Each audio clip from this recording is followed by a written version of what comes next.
오늘 피차 복종해야 될 관계, 세 번째 종과 상전의 관계입니다.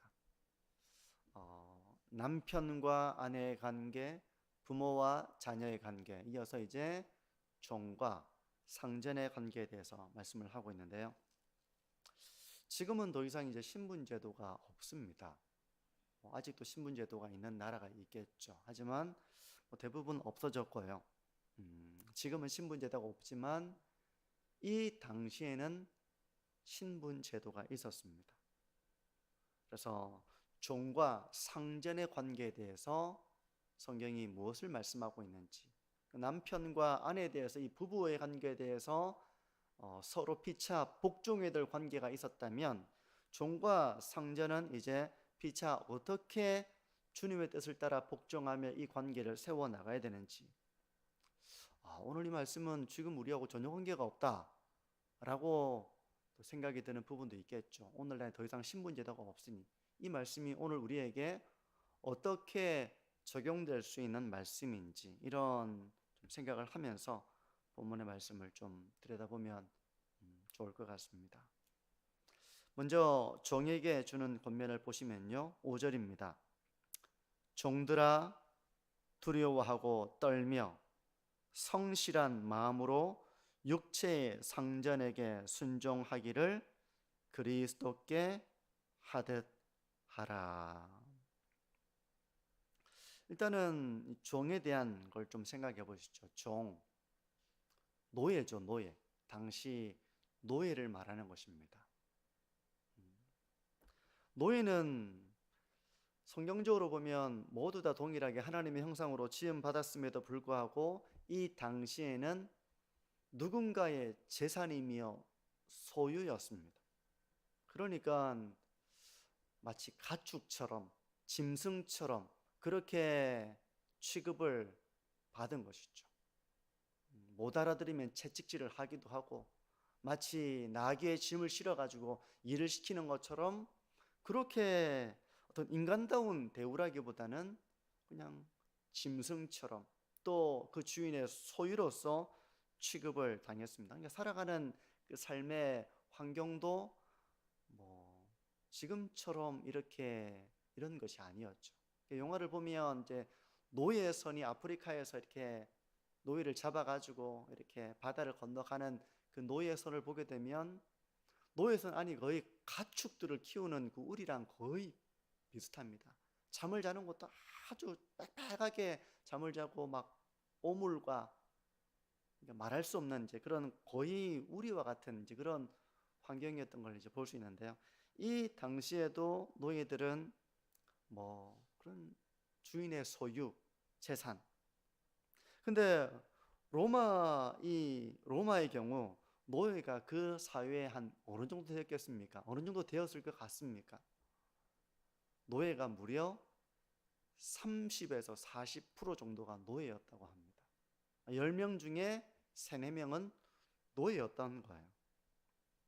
그러니까 이제 복음이 들어가고 교회가 세워지고 하는 가운데 다 자유민들만 그 신앙의 공동체에 들어온 것이 아니라 노예도 교회 가운데 들어오게 된 것이죠. 그러니까 교회 안에는 종과 상전이 같이 예배를 드리고 같이 교회 생활을 하는 겁니다. 그런 상황이 된 거예요. 이런 현실 속에서 종에게 하는 권면입니다. 그것은 바로 우리가 읽었던 것처럼 육체 상전에게 순종해야 된다, 그렇게 말씀하고 있는 것입니다. 당시 노예들은 원래 주인에게 순종했습니다. 주인이 하라 그러면 하고 서라 그러면 서고, 이 일을 하라 하면 군소리 없이 그 명령에 따라야 되는 것이 이제 당시 종들의 삶이라고 말할 수 있죠. 근데 바울은 순종하되 어떻게 순종하는가 하면 너희들이 그리스도께 순종하는 것처럼 그렇게 주인에게 순종하라, 그렇게 말씀을 하는 거예요. 겉으로만 따르는 순종이 아니라 중심에서부터 우러나오는 순종, 그런 삶을 살아야 한다. 이것이 이제 6절에서 8절까지 이어지는 내용인데요. 6절과 7절만 한번 보시면 이렇습니다. 눈가림만 하여 사람을 기쁘게 하는 자처럼 하지 말고 그리스도의 종들처럼 마음으로 하나님의 뜻을 행하고 기쁜 마음으로 섬기기를 주께 하듯 하고 사람들에게 하듯 하지 말라. 그러니까 하나님의 뜻을 행하라는 것입니다. 양심적으로 또 정직하게 성실하게 그 주어진 일들을 속이거나 이렇게 태만하거나 하지 말고 하나님의 뜻을 따라서 내가 어떻게 살아가야 되는가 이렇게 순종하라는 것입니다. 이런 성경의 말씀을 보면서 우리가 좀 한 가지 좀 이런 의문을 가질 수 있어요. 지금도 이제 그런 성경을 통해서 성경은 노예제도를 찬성하고 있는 그런 고대의 책이다. 이렇게 이제 성경을 이렇게 좀 비판하는 그런 목소리도 있었고요. 또 우리가 성경 읽다 보면 이제 이런 부분들에 대해서 의문을 가지게 되죠. 과연 성경은 이런 노예 제도를 긍정하고 찬성하고 있는 것인가? 어떻습니까? 우리가 오늘 본문은 아니지만 고린도전서 12장 13절은 이렇게 말씀을 하는데요. 찾아보지는 않을 겁니다. 한번 귀로 들어보십시오. 우리가 유대인이나 헬라인이나 종이나 자유인이나 다 한 성령으로 세례를 받아 한 몸이 되었고 또 다 한 성령을 마시게 하셨느니라 라는 이 말씀은 복음 안에서 우리가 하나님의 자녀가 되었다면 그 사람이 유대인이든 헬라인이든 종이든 자유인이든 다 한 몸이 된 것입니다. 그리스도 안에서 한 몸이 되었고 한 하나님의 백성이 되었고 한 형제와 자매가 되었다는 것입니다. 그러니까 성경은 이런 관점에서 보자면 날 때부터 신분의 천함과 귀함이 이렇게 구분되어 있다는 이런 신분제도를 옹호하지는 않습니다. 사람은 모두 하나님의 형상이고 이웃을 사랑하고 주 안에서 종이든 상전이든 유대인이든 헬라인이든 다 차별이 없고 다 우리가 한 하나님의 백성이다. 성경은 그렇게 말씀하고 있어요. 그런데 이제 그럼에도 불구하고 교회가 이 세상 속에서 어떻게 복음을 전했는가, 어떻게 이제 국가 속에서 교회가 존재했는가를 생각해 보면 우리가 이런 말씀을 좀 이해하기에 좀 쉬운 부분이 있는데요. 교회의 역할은 세상의 불의함 속에서 하나님의 뜻을 이루어 나가는 것입니다. 노예제도가 철폐되기까지는 상당히 오랜 세월이 흘렀잖아요. 그리고 노예 반대 운동을 했던 인물들 중 다수가 기독교인이었던 것은 또 잘 알려진 사실이기도 합니다. 그러니까 이렇게 법과 제도가 바뀌어지기까지는 오랜 시간과 세월이 필요한 것입니다. 그러므로 이런 사회 개혁을 위해서 또 성경적인 가치를 그 사회 속에서 실현하기 위해서 교회는 기도하고 또 용기를 가지고 이 법과 제도를 고치기 위해서 노력을 해야 하는 것이죠. 그럼 그때까지는 어떻게 합니까? 그때까지는 그 변화가 이루어지기까지 이제 그 국가 속에서 기도하고 변화되기를 바라고 또 그 국가 속의 한 시민으로서의 역할을 감당하는 그런 어떤 주 안에서 복종하고 그 사회의 어떤 질서를 따르는 그런 가운데서 또 기도하는 자로 있다는 것을 우리가 생각한다면 성경의 이런 말씀을 우리가 좀 이해할 수 있을 거라고 봐요. 바울은 종에게만 이렇게 권면을 하지 않고 상전들에게도 권면을 하는데 어떤 권면을 하는가 하면 9절을 보시면요.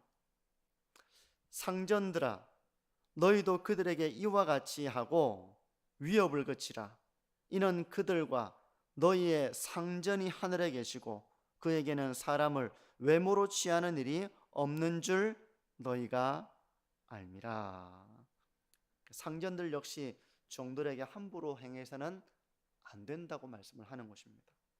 비록 당시의 법과 제도 속에서는 노예는 물건과 다를 바가 없고 짐승처럼 그 주인의 소유이며 재산을 뿐이라 할지라도 그것은 그 당시 사회의 제도이며 사람들의 생각일 뿐 하나님의 뜻은 그렇지 않다는 것입니다.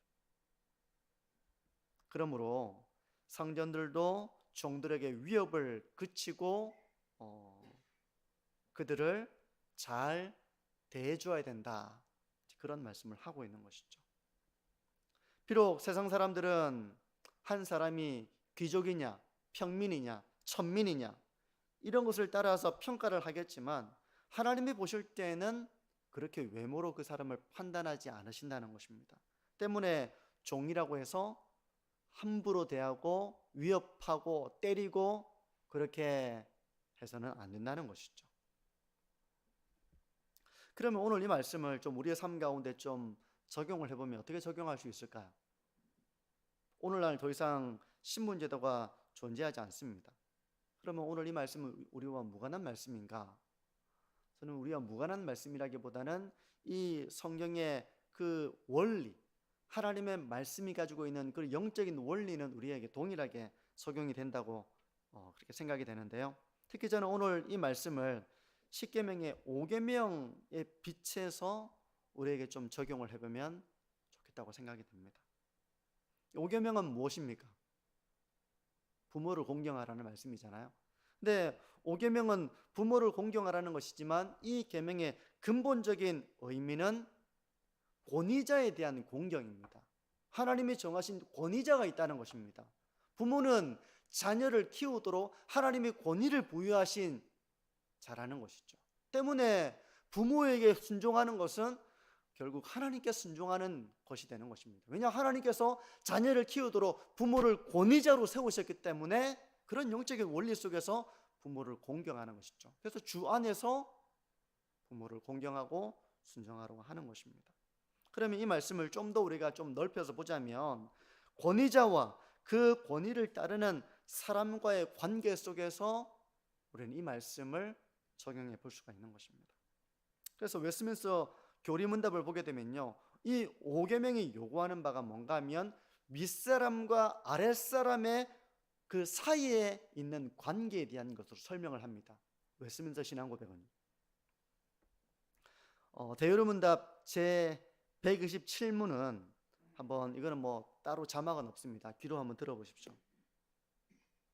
아랫사람들이 윗사람들에게 표시해야 할 존경은, 아랫사람들은 일단 윗사람들, 그 권위자에게 존경해야 된다는 것이죠. 존경은 언행심사 간에, 말과 행동과 마음에 있는 이 모든 언행심사 간에 모든 합당한 경의와 그들에게 경의를 표하고 겸손하게 그들을 대해야 한다는 것이죠. 그들을 위한 기도와 감사, 윗사람이 아랫사람을 대하는 그 모든 헌신과 수고와 긍휼과 배려와 이런 것들에 대해서 아랫사람들은 감사해야 된다는 것입니다. 그리고 아랫사람들은 윗사람의 덕행을 본받아야 한다는 것입니다. 그래서 윗사람이 하는 명령과 권고에 즐겁게 순종하고 그 징계를 당연히 받아들이고 해야 한다는 것입니다. 그리고 또 윗사람이라고 해서 완벽한 존재는 아니에요. 부모도 마찬가지입니다. 때로 그들의 연약함에도 불구하고, 부모나 윗사람들이 연약할 때가 있잖아요, 그렇죠? 연약함에도 불구하고 이를 사랑으로서 덮음으로써 그들의 다스림이 영예가 되게 하는 것입니다. 이렇게 여러분들 말씀하고 있거든요. 그러니까 아랫사람은 윗사람이 베푸는 그런 사랑, 수고, 헌신, 여기에 대해서 경의를 표하고 정말 존경하고 감사하고 공경하고 그 덕행을 본받으려고 애써야 한다는 것입니다. 아랫사람은 윗사람을 그렇게 대해야 한다는 것입니다. 그러면 윗사람은 아랫사람을 어떻게 대해야 할까요? 대요리문답 129문은 이렇게 말합니다. 한번 보십시오. 윗사람들에게 요구되는 것은 하나님으로부터 받은 권세대로, 그 권위를 가지고 있는데 하나님이 부여하신 권위입니다. 그 권세대로 아랫사람들을 사랑하고 위하여 기도하고 축복하며 그들을 가르치고 권고하고 격려하고 칭찬하고 보상하며, 아랫사람들을 그렇게 대하라는 것입니다. 잘하는 것이 있으면 칭찬하고 격려하고 또 잘하도록 가르치고 축복하고 기도해주고, 혹 잘못하는 것이 있다면 그것을 바로잡아 책망하고 징벌하는 일이 바로 윗사람, 그 권위자에게 주어진 그런 역할이라는 것입니다. 그리고 아랫사람들도 어떻게 되는가 하면 영육간에 필요한 모든 것을 그들을 위해 공급하고 정중하고 지혜롭고 거룩하고 모범적인 행위로 하나님께 영광을 돌려서 하나님이 주신 그 권위를 보존해야 한다는 것입니다. 한마디로 존경받을 만하게 아랫사람들을 대해야 한다는 것. 아랫사람들은 존경받을 만한 그 윗사람들을 감사하고 또 순복하고 그렇게 합당한 경기를 표해야 하는가 하면 윗사람들은 아랫사람들을 존경받을 만한 모습으로 아랫사람들을 대해야 한다는 것입니다. 그러니까 이 말씀은 어느 한쪽에게만 일방적으로 주어지는 말씀은 아니에요. 아랫사람들이 윗사람을 본받으려 하지 않고, 윗사람들은 늘 헌신과 수고와 부모와 자식 간의 관계에서 보자면 부모는 더 많이 자기를 희생하잖아요. 수고합니다. 자식들에게 짐을 지기보다는 부모가 거의 짐을 지고 있고 그렇게 헌신하고 수고하는데, 아랫사람인 자녀들은 그 수고를 당연하게 여기고 그 헌신을 당연하게 여기고 감사할 줄도 모르고 공경할 줄도 모르고 하면 그 아랫사람의 도리가 아니라는 것입니다. 윗사람 역시 아랫사람에게 전혀 본이 되지 않고 아랫사람을 이용해가지고 자기만 편하려고 하고 자기만 유익함을 과도하게 추구하려고 아랫사람을 대한다면 그건 또 윗사람의 도리가 아닌 것이죠. 종과 상절의 말씀은 이렇게 아랫사람과 윗사람의 관계로 오늘날 우리가 적용해 볼 수가 있는 거예요. 이웃사랑의 틀에서 우리는 윗사람과 아랫사람의 관계를 생각해 볼 수가 있는 것입니다. 이제 말씀을 정리하는데요, 우리가 이런 말씀의 본질적인 의미를 좀 윗사람과 아랫사람과의 관계에서 좀 적용을 해서 묵상을 해봤는데, 아랫사람은 윗사람이 베푸는 사랑과 헌신을 당연하게 여기고 늘 윗사람이 헌신하고 수고하는 것을 당연하게 받아들이고 그냥 그걸 본받으려고 하지 않고 감사하지도 않고 이런 태도를 취해서는 안 되는 것이죠. 또한 윗사람은 자기 유익과 편안만을 추구하고 아랫사람들이 얼마나 고생하고 수고하고 하는지에 대해서 관심이 없고 그냥 자기만 편하려고 아랫사람들을 대하는, 이것도 성경 안에서 윗사람이 아랫사람들을 대하는 태도가 아닌 것입니다.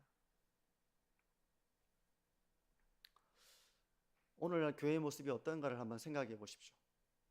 오늘날 교회의 모습은 이렇게 윗사람과 아랫사람과의 관계 속에서 윗사람은 아랫사람들을 이렇게 사랑과 헌신과 수고로 품어주고 그들을 가르치고 지도하고 권면하고 또 본이 되는 삶을 살아가는 이런 윗사람의 모습, 또 아랫사람들은 그런 윗사람들의 수고 헌신에 대해서 감사하며 공경하며 따르며 본받으며 하는 이런 관계가 세워지고 있는가를 한번 생각해 보십시오. 또 우리 가정에서 이런 관계가 세워지고 있는가를 한번 생각해 보십시오. 아마 이런 관계가 많이 깨어져 있는 오늘날의 세상의 모습은 말할 것이 없고요. 젊은 세대들이 이제 윗 세대들에 대한 공경과 감사, 부족함이 있을 수도 있겠죠. 근데 그것이 어떻습니까? 공경하고 감사하고 순복하고 하는 이런 태도가 더 많아지고 있다고 보기는 어려울 것 같아요.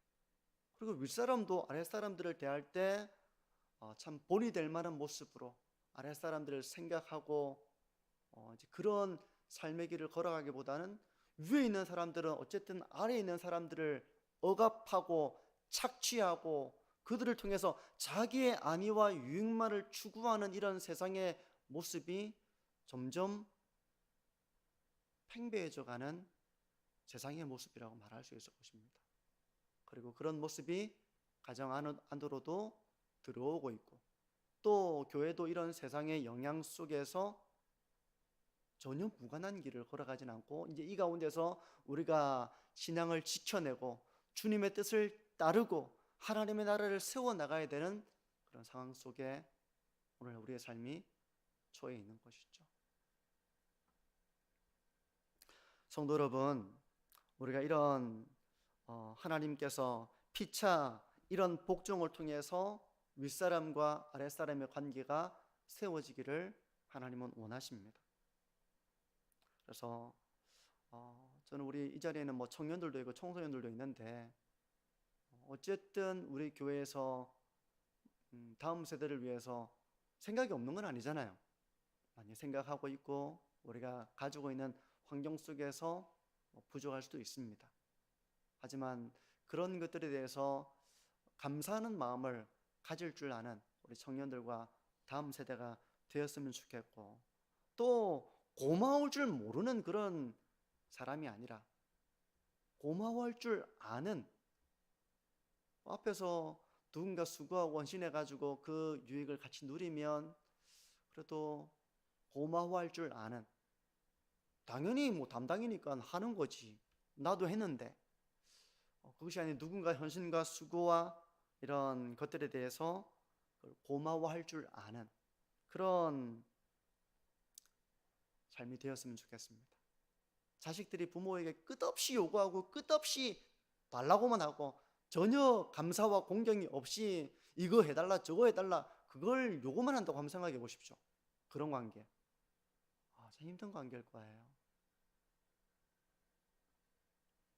그리고 윗사람은 자기 유익과 자기 편함과 자기만 생각하는 그런 모습이 아니라 도리어 자기가 가지고 있는 권세와 권위를 가지고 아랫사람들을 위해주고 돌봐주고 챙겨주고 그렇게 하는 것이 윗사람의 모습입니다. 그런 모습이 있으면 부모와 자녀 가운데, 또 윗사람과 아랫사람 가운데 갈등이 일어나고 서로 미워하고 반항하고 위협하고 그런 관계가 아니라 정말 존경하는 마음을 가지게 되고 따르고 싶고, 또 기꺼이 본이 되는 삶을 살면서 순복하는 자를 이용하는 것이 아니라 도리어 더 많이 축복하고 위해주고 그런 관계가 될 때 윗사람과 아랫사람과의 관계는 하나님 나라 안에서의 그런 이웃사랑이 실천되어지는 관계가 될 수 있는 것이죠. 성도 여러분, 이것은 이제 우리가 순종하면서 세워나가야 될 하나님의 나라입니다.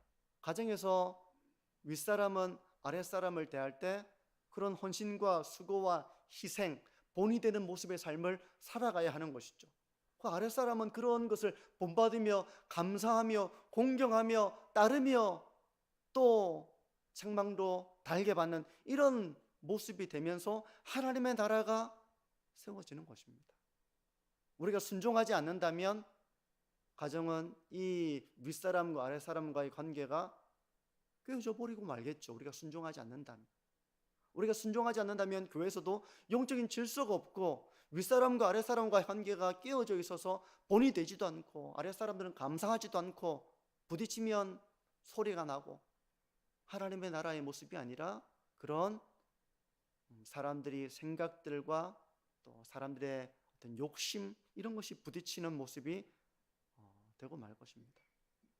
성도 여러분, 우리가 하나님의 말씀을 잘 마음에 새겨서 이 자리에 계신 분들이 내가 어느 자리에서는 윗사람이다, 어느 자리에서는 내가 아랫사람이다, 그러면 그 자리에 맞춰서 윗사람으로서의 본이 되는 삶을 살아가고 아껴주고, 또 어느 자리에서 내가 아랫사람이라면 감사하게 받을 줄 알고 순복할 줄 알고, 또 연약함이 보이면 비난하고 내 그럴 줄 알았어 이런 모습이 아니라 연약함이 보이면, 연약함이 많이 보인다기보다는 연약함이 보일 때면 그것을 감싸줄 줄 알고 기도해 줄 줄 알고 사랑으로 덮을 줄 아는 이런 모습을 통해서 윗사람과 아랫사람의 관계가 복되게 세워져 나가는 것입니다. 이렇게 주님의 말씀을 우리의 삶 가운데 적용해서 가정과 교회와 이 땅 가운데서 하나님의 나라를 세워나가시는 저와 우리 모든 성도님들의 삶이 되시기를 바랍니다. 우리 기도합니다.